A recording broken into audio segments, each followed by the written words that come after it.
melakukan salam elbow bump di beberapa kunjungannya. Anjuran untuk menjaga jarak dan menghindari jabat tangan mulai menjadi perhatian masyarakat dunia. Sylvie Bryan, Direktur Department of Pandemic and Epidemic Disease di World Health Organization atau WHO, menghimbau orang-orang untuk menyapa dengan cara lain daripada berjabat tangan. Bahkan Kanselir Jerman Angela Merkel ditolak akan jabat tangannya oleh Menteri Dalam Negeri Jerman Horst Seehofer saat menghadiri rapat. Memang banyak orang mengubah gaya salaman dan saling sapa. Tetapi tahukah Anda, dunia punya banyak cara unik untuk saling menyapa dan bersalaman loh. Beberapa tradisinya bisa kita contoh untuk saat ini. Berikut salaman unik dari berbagai negara, versi on the spot.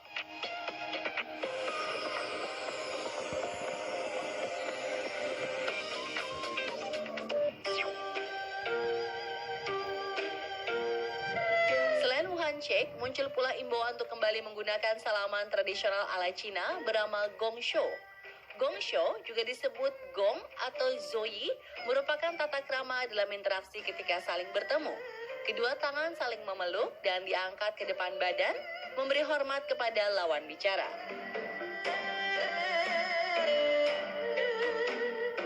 Jika salam diberikan oleh seorang wanita, tangan kanan berada di depan tangan kiri.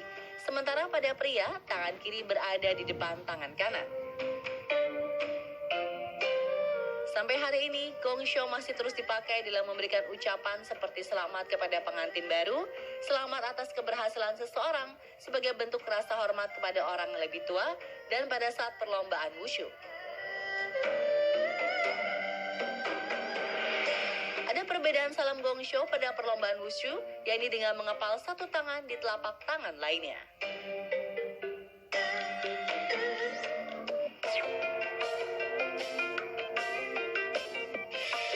Bagi sebagian orang, penyampaian salam di Tibet berikut ini dianggap tidak sopan. Mengapa? Karena orang-orang Tibet memberikan salam dengan menjulurkan lidahnya kepada orang lain. Di Indonesia misalnya, menjulurkan lidah kerap diasosiasikan dengan guruan atau mengejek orang lain. Tetapi di Tibet, menjulurkan lidah merupakan tradisi penyampaian salam, bahkan sudah ada dilakukan sejak abad ke-19.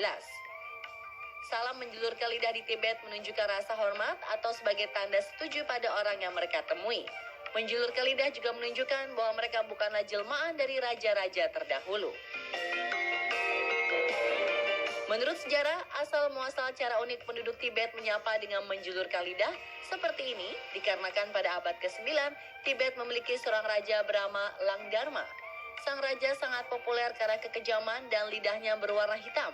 Karena mayoritas penduduk Tibet beragama Buddha, mereka percaya akan reinkarnasi.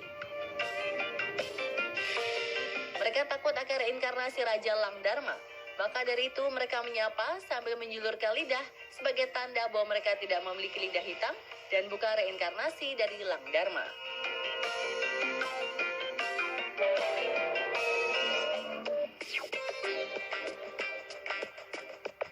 Bagi yang pernah berkunjung ke Thailand maupun menonton film dan drama Thailand, pasti tahu salam wai. Tradisi salam khas dengan menungkupkan kedua telapak tangan di dada sambil sedikit membungkukkan badan. Tangkupan tangan semakin mendekati wajah serta semakin rendah membungkuk, berarti salam disampaikan kian dalam.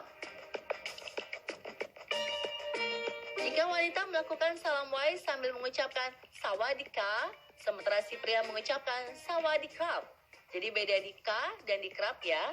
Beberapa media sosial, salam wai dan namaste bisa digunakan sebagai ganti jabat tangan guna menghindari kontak langsung.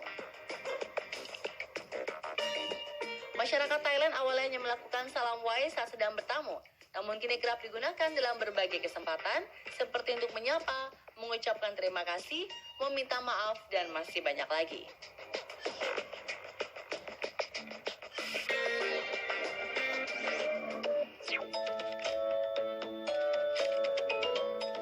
Melihat sapaan Hongi dalam acara penyambutan tamu dari luar negeri serta tamu kenegaraan di Selandia Baru. Ya, mereka akan menyapa dengan cara saling menyentuhkan ujung hidung. Salam ini menandakan kedamaian, kehidupan, dan kesejahteraan antara tamu dan tuan rumah. Pemberian Hongi kepada tamu negara di Selandia Baru merupakan cara diplomasi dari pemerintah setempat.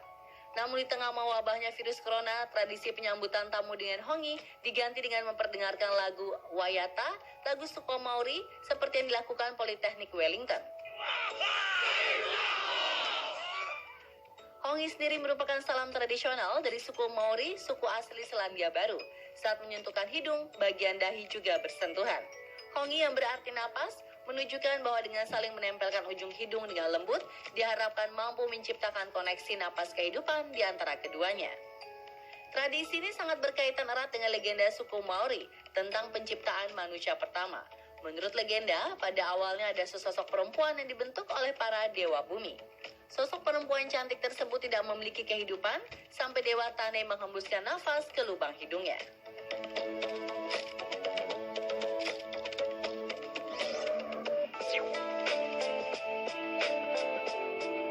Membungkuk merupakan cara menyampaikan salam dan memberi hormat di Jepang dan Korea Selatan. Tapi tahukah Anda bahwa beda cara membungkuk, beda pula artinya? Di Jepang ada 3 tingkatan dalam membungkuk. Yang pertama, eshaku, membungkuk 15 derajat. Cara ini digunakan untuk memberi salam kepada orang seumuran.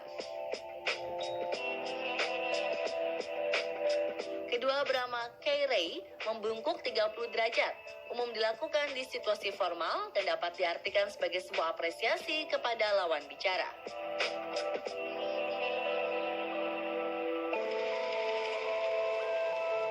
Dan terakhir, membungkuk sedalam 45 hingga 75 derajat sebagai bentuk permintaan maaf sedalam-dalamnya.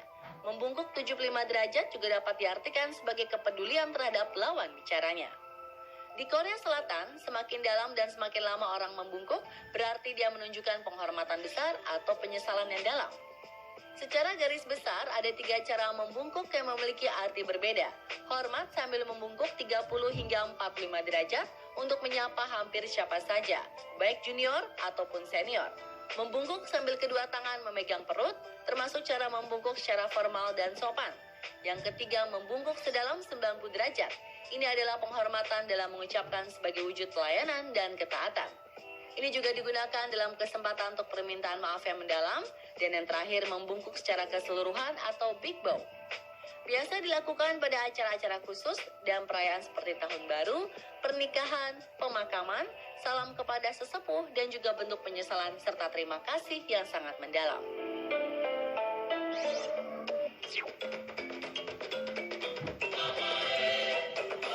Pemirsa, tahukah Anda bahwa meludahi seseorang bisa dianggap sebagai tanda penghormatan? Kok bisa ya? Padahal melihat orang meludah saja pasti kita sudah risih bahkan jijik ya. Tetapi bagi orang-orang di suku Maasai di Kenya dan Tanzania, meludah merupakan salam sopan sekaligus menunjukkan rasa hormat. Selain untuk menyapa, tradisi ini digunakan ketika mengucapkan perpisahan kepada teman, mensahkan tawar-menawar, serta mendoakan keberuntungan seseorang. Ketika bertemu orang lain, mereka akan meludahi tangannya, lalu berlanjut dengan menjabat tangannya. Benar-benar salah satu cara yang sangat aneh dan unik yang masih dilakukan hingga kini. Wah, kalau di tengah isu penyebaran virus corona seperti sekarang, cara salam meludah ini tidak boleh ditiru ya pemirsa. Terus update berbagai informasi unik, video wow, dan konten viral lainnya hanya di On The Spot Trans 7.